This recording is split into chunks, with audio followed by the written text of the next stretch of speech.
I would like to talk about people being misunderstood. I would like to talk about this concept, like why innovators are being misunderstood in their early stage in their life. In the story of Feras Naser, we know that Feras Naser have met notable investors, notable professors, notable politicians, and they did not push his work forward. So there is a continuous and systematic lack of understanding of Feras Naser idea, whether it was the autonomous drone in its early stage, or a mobile inspection device, or building teams using multi-agent systems, or other items. I'll tell you one example. In my early stages in building the co-creation movement, I used to organize co-creation workshops.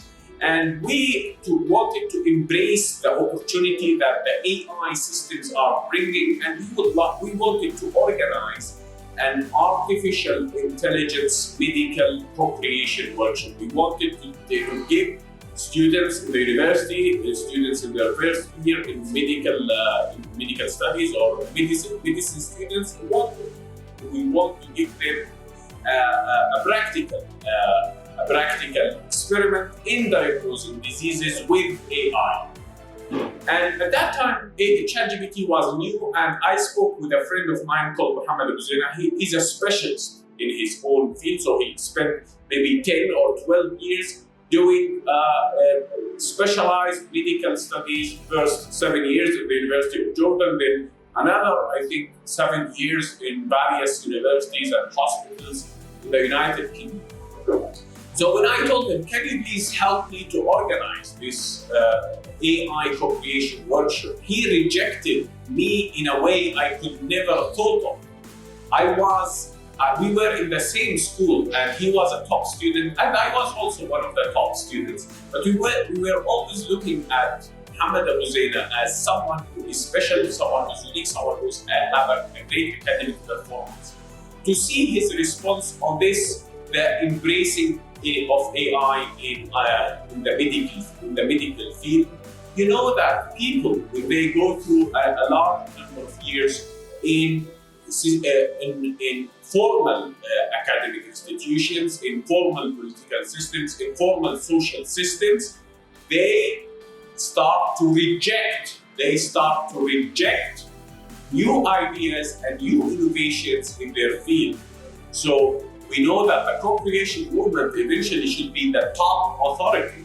It's not only Mohammed Abu Zaina. In my life, I've met Samir Topan and Hussam Khouri, who were seasoned investors like Peter Thiel.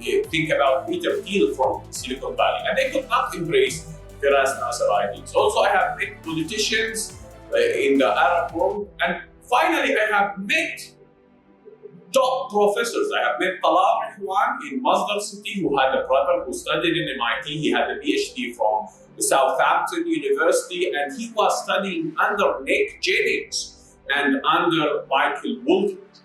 And when we went there and when we talked with Talal Rihwan and Nick Jennings, when we told him we would like to experiment with multi-agent systems, we would like to find a way in building teams, highly performing teams using multi-agent systems, he did not embrace the idea. And he was in Masdar City. He has connection to Nick Jennings and Michael Wolfert, the founder of some of the pioneers in multi-agent systems, and he could not help. So we have this problem, and this is a very visible problem. Now we talk about the global phenomena, that those newcomers that are not coming from within the system, they face unbelievable resistance. And what I can name this as an intentional misunderstanding. They design themselves to intentionally misunderstand you, as you don't meet certain rigors. And I think now we have, in addition to that, I need to talk about Clive Robertson. Also, when I talk about complex systems, this happened before the AI revolution. It was so futuristic, and before the development of many tools. So I do think innovators that are coming from new new areas of development from the sides of the society or from certain groups. They feel they face extreme resistance, and this resistance is from academic institutions. This resistance is from various parties. So yes, going through many years in formal education leads to less creativity. You need people who are free, you need people to think creatively, and you need people to embrace and to explore. I don't regret anything in the story of Feras Naser, and I don't regret even publishing the story. It's important to tell this narrative, to teach, to tell people what works and what does not work. And I think this is a very important video for people who are interested in innovation, who are interested in the acceleration of social change.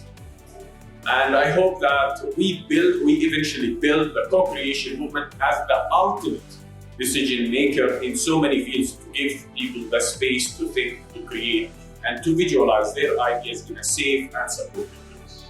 Take care.